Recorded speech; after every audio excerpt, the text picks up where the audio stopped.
Hi, Virgo. Hello, Virgo. Hi. Welcome. So I'm trying this thing where I meditate on an idea, and then all of a sudden they'll hit me who the sign it's for. And I was meditating on perfection this month, and I thought of something really funny.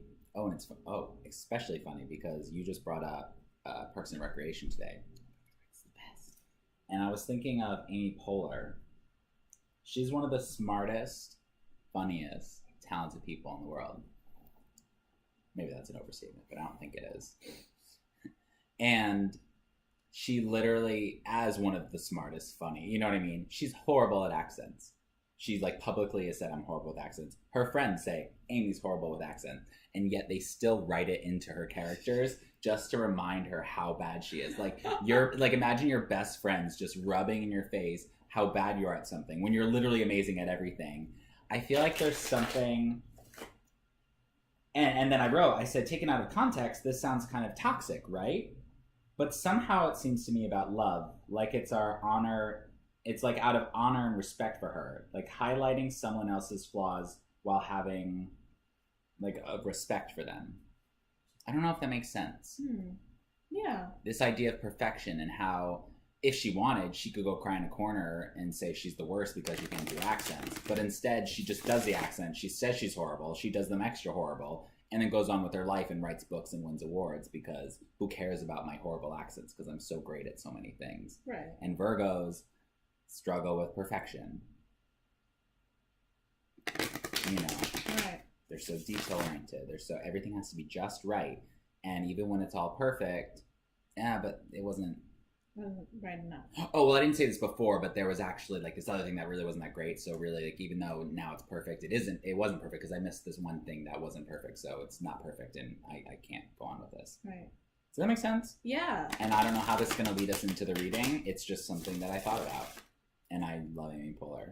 Well, and also in context with Amy Poehler, her and her friends have made her terrible ability to do accents into a funny bit, which ends up... Right, yeah. And into something that's endearing. Yes. Now, it's endearing how bad she is at accents. And it's well, hey, maybe we look at those moments that are imperfect, and instead of being oh, I didn't do that right, this isn't right, something is going wrong, we take that and we go, oh, isn't that nice? A reminder of how human we are. Right. There's this Japanese, taking this to Talk this to me other about thing. Japanese art, please. There is. It's, I don't remember the name and I can't remember the specific bits, sorry. But it's a form of art where they get something that's cracked or broken. So if oh yeah, a it's mug called breaks. See? It's called, I can't remember, but it's so funny because I literally have this. I bought this plate one of the very first days I moved to my apartment. I have all these pieces in here. Mm-hmm. And I really want to get the gold whatever stuff that you need to glue it together. And then by turning broken pottery into something more beautiful than it really was by fixing. Right. Well, it's not even that. It's just that the cracks in it and the breaks in it are what are beautiful because nothing is perfect. And that imperfection is what makes it beautiful. And the fact that it broke is a reminder that nothing is forever, and the fact that it's broken is a reminder that nobody is perfect, and that it's our imperfections that make us who we are. And I'm an imperfect Aquarius who has postponed this project now for months. So that's me highlighting I just highlighted my imperfection. And that's my version of... in itself, I think it's called Kinsegari or something like that. That's a much that sounds. I feel like it's we could look it up, but I don't want to. Or you could Google it and put it in the bottom. I haven't broken the deck yet. I broke the deck. While good. you're talking. That's amazing.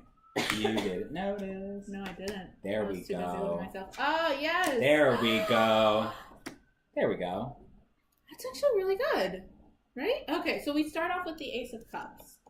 Your past, and we didn't look up. We didn't look up, which I can do right now because I got it in a picture. Oh, cool. Yeah. But this pretty simple. New joys, new opportunities. And it looks like that's similar to last because you had a Page of Pentacles leading into a King of Wands. Mm-hmm. And so it's interesting. Earth and fire into water. Yeah. And then we end with air. Yeah. But in the middle, we have then the in the magician who has everything. Who has everything. So it was earth, water, water into air. Or what did you say? Earth we and had fire. earth and fire. Earth and fire into water. Into air. And with air in the middle, the magician. So you had all of these new things that's controlling this like all of these different feelings, and they're all major cards, not like of the major. And Virgo was on a struggle bus for a minute. Like when Yeah. you first started, it was like, okay, you had to make a choice, you're not sure about it, but now you got to do it. Right. And so I think after making that choice and sort of like you made your bed, now lie in it, you're able to sort of practice manifestation in that way, like not judging. Yeah. Oh, well, this was a bad outcome. Oh, this exactly what you were saying, actually. That whole like need for perfection. Hey, look at you ruminating on something that ends up being super relevant. That in the past maybe you were ruminating on needing to be perfect, and you've given that up. You're like, you know what?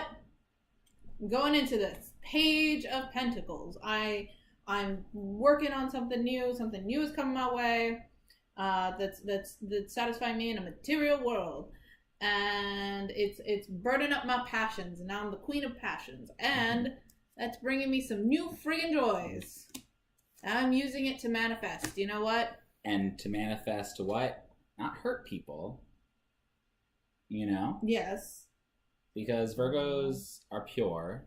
That's something I'm learning about Virgos. I've had a lot of Virgos come into my life, and it's caused me to like just Google about it, figure out. And it's interesting, the virgin, it's not about like, you know, being virginal or whatever. It's just about purity. Yeah. And, you know, like a seed.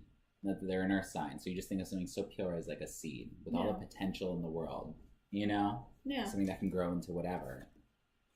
And it's all these flowers, you know. There's something fun about that. And right, it's not about hurting, because this battle is over, and you're moving past it. You're moving through it. I just looked it up because the Five of Pentacles is one of the ones, like, or Five of Pentacles. Darn it, Lisa. Five of Swords. I did that weird thing again where I saw the sword. And I don't know why I thought sword started with P. Pain. Sword, pain, pentacles. It's so brain. Weird how you, My brain is weird. I'm very I do things where I flip things a lot. But it's so interesting how, you do that. Yeah. You'll be like, sword, pain, pentacle. Wait, sword. No, sword. Let's just start with the first word. But it was because of exactly, like, I was seeing the imagery of the pain, and I was like, that's not what's happening, and that's not what you're looking to do, and that's not what's going on here. But it's instead a moment of like breathing and being like, okay. Speaking of, I need to breathe. Like, okay, I'm ready. When I looked it up, it was like ready for forgiveness. Aww. So like, okay, I'm ready to let this go. I'm ready to move past. There was some pain in the past. There was a battle that happened. There was something that did create a lot of conflict for me. But I'm ready to go. I'm coming from a place where I was happy. I have manifested things. I have used my own power to manifest what I want. And so now I can let go of the things that have been hurting me. And it's almost like Pisces is running through this guy, because it's Pisces is the two fish going up and down, heaven and earth, and he's like pointing up and down. And he has that little balance halo. Yeah. Yeah. But he's also one. He's also the beginning. One yet infinite. Yeah. Infinite yet one. Infinite yet Virgo, virgin, young, beautiful. That beginning energy. Yeah, the seed is a seed. I don't know why I have this image of a seed, but it's like, it's so solitary and it's so individual and it's so alone. Yeah. Yet it is the source of like life, you know? Yeah. And it's so infinite, you know, the potential and the... And I feel like taking it more to an earth space, because I do feel like a lot of this is talking in this ethereal kind of world. That's all Pisces. Take me. Taking it down to an earth place. I think there's been a lot going on recently, potentially, for you. I'm not getting anything in specific, so I wonder if this is just a state that you as Virgos live in. Feel free to correct me, where you're just always feeling like, I should be doing more, I want more, I need more. Oh, yeah, that's Virgo, for sure. But you're coming out of this just happiness.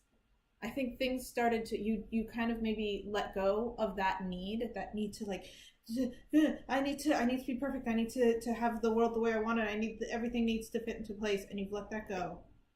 You're like, you know what? No, I'm gonna start something. I'm gonna work on something.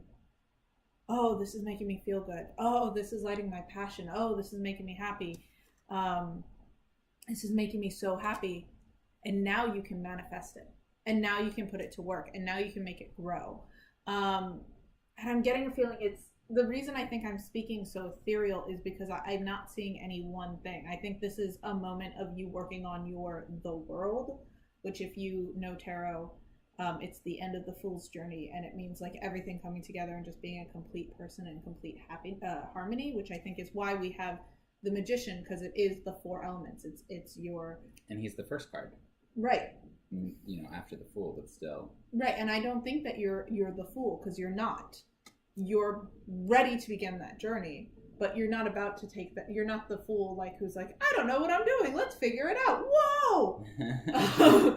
What was that voice? That was perfect. That was literally like the fool. You've already taken that step, and you're in the middle of the world, and you've been running on it. Then last month was you being the fool, but it was the page instead. It was the Page of Pentacles. And that was the full moment. And now you're ready, and you have all the things to manifest. And like I had said, and I'm sorry I'm rambling, I think this is the reason it's vague is because it's you working on becoming whole, and you working on being satisfied in all elements of your life, in your material world, in your in your relationships, in your mind, and in your passions. Having them all come together and all work in a way that's going to create perfect harmony, which is why we lead to the future of, all right, I'm ready to forgive those who have sinned against me. I'm trying to remember that prayer.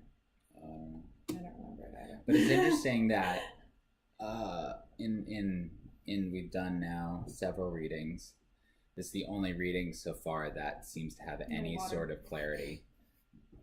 Huh? You missed the moment I went to get water and there was no water, and I just made a sad face. I thought you were saying like there was no water in this reading. I was about to be like, Nesa. Nesa. There's an Ace water. Of Cups. There's literally a very full cup, and you're like, I don't have anything. That's... But like everyone else is like kind of like really up in arms, and then your reading is like, okay. Yeah. Cool. What do we do with that? Okay, I have this table of stuff. Let me make something. Let me make it work. Instead of being all like, but my feelings or... Yeah. Well, and it is funny because when we did the year reading for Pisces, and Pisces entered into Virgo, it was like craziness for them. Oh, you're right. And Virgo is Pisces mirror. And so it's funny to me that right now Virgo is like thriving in this Pisces energy. Oh, yeah. I forgot to mention, now that we're finally in yours, I've talked about it in every other one, but like we have a full moon in Virgo on the 1st of March. Oh, and I'm wondering if that's why. Yeah, you're being charged. Mm-hmm. Charged with... Pisces is strong energy right now. And so the moon in your sign, which is all about like the inner world, you're being charged with this amazing Piscean energy. So inside... cosmically, you know, if the symbols add up, cosmically your inner life is good. Yeah, and you're the ready. Sun is blown, you know, the sun is illuminating your inner world, and it's ready to go. Yeah, and you're ready to manifest some stuff. Manifest away, because the thing is, Pisces right now are set up to manifest, and you're able to sort of live off that residual energy. Yeah. I'm gonna sneeze again. No, I'm not. Bless you. All right, we'll see you in April. All right, see you in April. See you in April. Bye. Thank you for watching our video. If you want to watch more, please feel free to subscribe. Otherwise, check out our playlist, and or you know, see what happened if you already have a year reading. Click on that. Click on that. Check out the year reading. Keep up with us. Let us know if you need anything. And please comment below if anything spoke to you or didn't. And we'll see you in... next month. April.